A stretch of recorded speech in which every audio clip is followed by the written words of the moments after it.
खंडहर। बात उन दिनों की है जब मैं कॉलेज का स्टूडेंट था। अपने कॉलेज की ओर से हम सभी कैंप के लिए एक जंगल में गए थे। हल्की ठंड थी, अतः रात में हम सब ने पूरी रात कैंप फायर के साथ डांस करने, गाने आदि का प्रोग्राम तय किया। मुझे और सभी साथियों को कैंप फायर के लिए लकड़ियां इकट्ठी करने का भार सौंपा गया। मैं निकला तो सबके साथ ही, लेकिन जंगल के प्राकृतिक सौंदर्य में भटकता हुआ अकेले बहुत दूर कहीं निकल गया। अचानक आसमान बादलों से भर गया और गरज के साथ बारिश होने लगी।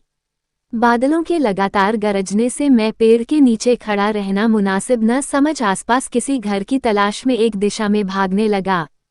मुझे कुछ ही दूरी पर एक लाल ईंटों से बनी शानदार बिल्डिंग नजर आई। बिल्डिंग रोशनी से पूरी नहाई हुई थी और उसमें ढेर सारे लोग हैं, ऐसा दूर से ही लग रहा था। मैं तेजी से भागते हुए उस बिल्डिंग में जा घुसा और सामने से आती हुई एक खूबसूरत नर्स से टकराते टकराते बचा। नर्स ने मुझे घूर कर देखते हुए कहा, बहुत अधिक भीग गए हो, सर्दी लग जाएगी। उधर बाईं ओर एक स्टोर रूम है, वहां जाकर जो भी मिले उससे कहना सिस्टर जूलिया ने दूसरे सूखे और साफ कपड़े मुझे देने को कहा है, वो तुम्हें कपड़े दे देगा। मैं हक्का बक्का मुंह फाड़े सिस्टर जूलिया को देखता रहा। मुझे एकदम से यह समझ नहीं आया कि मैं क्या करूं। मेरी स्थिति देखकर सिस्टर जूलिया खिलखिलाकर हंस पड़ी और बोली, पहले तो तुम अपना मुंह बंद करो वरना मुंह में मच्छर घुस जाएंगे, और अब जाकर वैसा ही करो जैसा मैंने कहा है। मैं हल्के से हाँ मैं सर हिला सिस्टर की बताई दिशा में जाने को मुड़ गया। अभी कुछ एक 10 कदम ही चला होऊंगा कि मेरे कंधे पर किसी ने हाथ रखा। मैं चौंककर पीछे मुड़ा और अपने सामने आर्मी की वर्दी में एक युवक को खड़ा मुस्कुराता पाया।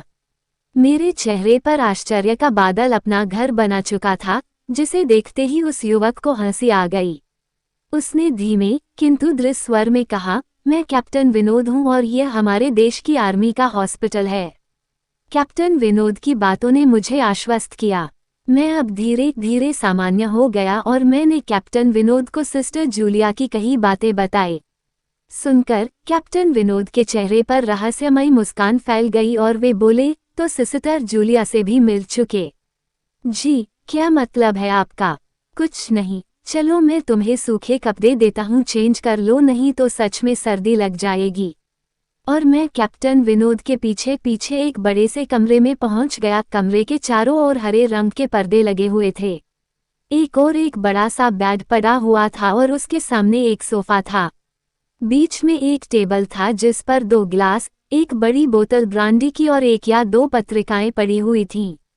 कमरे के एक कोने में एक बड़ी सी अलमारी थी, जिसमें से कैप्टन विनोद ने एक आसमानी रंग का कुर्ता पायजामा निकालकर मुझे दिया और कमरे से लगे बाथरूम की ओर इशारा किया।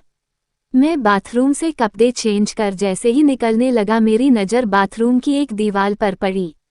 वो खून के छींटों से भारी हुई थी। ये देखकर मैं घबरा गया और जल्दी से बाहर निकलने को मुड़ा कि बाथरूम में लगे आईने में खुद को ही देखकर चौंक गया।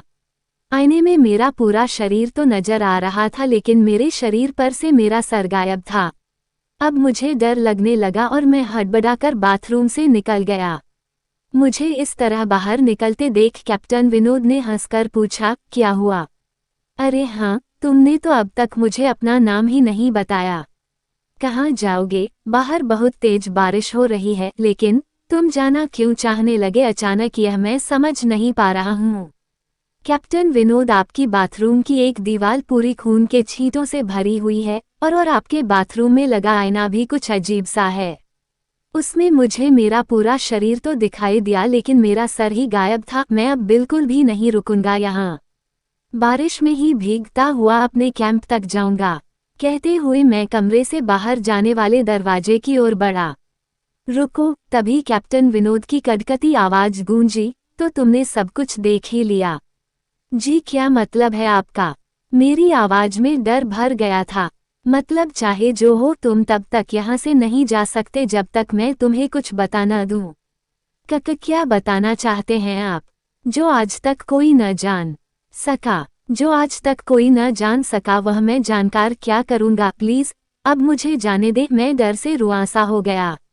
नहीं, बिल्कुल भी नहीं, और तुम्हें मुझसे डरने की भी कोई जरूरत नहीं। सैनिक सबकी रक्षा के लिए होते हैं, मैं भी तुम्हारी सुरक्षा ही कर रहा हूँ। कैप्टन विनोद के स्वर में कोमलता थी। आओ मेरे साथ इस सोफे पर बैठ जाओ, मैं तुम्हें एक कहानी सुनाता हूँ। कहानी खत्म होते ही मैं तुम्हें तुम्हारे कैंप तक जीप से छोड़ आऊंगा। वैसे भी तुम अपने साथियों से काफी आगे निकल आए हो, वहां तक तुम अब चलते हुए शायद पहुंच न पाओ। कैप्टन विनोद के स्वर में जाने कैसी आश्वस्ति थी। मैं जाकर उनके बगल में बैठ गया। कैप्टन विनोद ने कहना शुरू किया, दुश्मनों ने धोखे से हमारे अस्पताल को अपना निशाना बनाया। दुश्मन देश के 2 सैनिक हमारे सैनिक के वेश में एक हमारे ही घायल सैनिक को लेकर आए। वह घायल था और हमारे देश की सेना ने उसे बहुत ढूंढा लेकिन नहीं मिला था। शायद साजिश के तहत उसे घायल होते ही घुसपैठियों ने कहीं छुपा दिया था। अचानक अपने खोए सैनिक को अपने हॉस्पिटल में पा सभी खुश हो गए और बिना अधिक पड़ताल किए हॉस्पिटल के गेस्ट रूम में घायल को लेकर आने वाले छद्मवेशधारियों को ठहरने की इजाजत दे दी गई। अभी उस सैनिक का इलाज चल ही रहा था कि जोरों का ब्लास्ट हुआ और पूरा हॉस्पिटल एक पल में खंडहर में तब्दील हो गया। लेकिन हॉस्पिटल तो अपनी शानदार स्थिति में खड़ा है। मेरी बातों को अनसुना कर कैप्टन विनोद ने अपनी बात जारी रखी, कोई नहीं बचा उस ब्लास्ट में। दीवार पर पड़े खून के छींटे भी उसी ब्लास्ट में मारे गए हॉस्पिटल के कर्मचारियों के हैं। हाँ, पर यह हॉस्पिटल तो मुझे खंडहर नहीं दिखता। जवाब में कैप्टन विनोद के चेहरे पर रहस्य भरी मुस्कान फैल गई और उनका चेहरा अजीब से भावों से भर गया। मैं उनके चेहरे को देखकर अंदर से दहल गया। फिर भी मैंने हिम्मत कर पूछा, आप उस ब्लास्ट में बाग कैसे गए? सुनते ही कैप्टन विनोद ठहाका लगाकर हंस पड़े और मुझ पर एक भरपूर नज़र डालते हुए कहा, ये कहानी आज से मात्र 10 वर्ष पहले की है और मैं तो आज से 50 वर्ष पहले मर चुका हूँ। इसके आगे उन्होंने क्या कहा मुझे कुछ नहीं मालूम। चेहरे पर गीलेपन का एहसास जब काफी हुआ तो मैं जैसे नींद से जागा। मुझे घेरे हुए मेरे सभी सहपाठी और टीचर खड़े थे। मेरी आंख खोलते ही मेरे सर ने कहा, थैंक गॉड, तुम्हें होश आ गया। तो क्या मैं बेहोश था? हाँ, तुम जंगल में जाने कहाँ भटक गए थे। जब सभी लौट आए और तुम नहीं आए तो हम सभी मिलकर तुम्हें ढूंढने निकले। काफी दूर जाने के बाद हमने एक जीप आती दिखाई दी जिसमें एक आर्मी मैन तुम्हें पीछे की सीट पर सुलाए हुए हमारे कैंप को ढूंढते हुए आ रहे थे। उन्होंने हम सबको भी अपनी जीप पर बिठाया और कैंप तक छोड़ा। हमने उन्हें काफी रोकने की कोशिश की लेकिन वे ये कहते हुए चले गए, अभी नहीं रुक सकता, एक जरूरी काम है। जब हमने तुम्हारे बेहोश जाने और उन तक तुम्हारे पहुंचने के बारे में पूछा तो बोले, सोमेश ही बताएगा और जो भी बताएगा वह सब अक्षरश सच होगा। सबकी उत्सुक निगाहें अपनी ओर लगी देख मैंने धीमे स्वर में पूछा, जोर क्या उनका नाम कैप्टन विनोद था? सर ने हाँ में सर हिलाया। मैंने सबको उधर चलने को कहा जिधर से सबने जीप आती देखी थी। पहले तो सर तैयार नहीं हुए लेकिन मेरे बहुत कहने पर वे राजी हो गए। सुबह होते ही हम उधर की ओर गए। मैं उस जगह पर पहुंचकर गहरे आश्चर्य में डूब गया। वहां एक अधजला खंडहर था जिसके एक टूटे पत्थर पर लिखा था आर्मी हॉस्पिटल।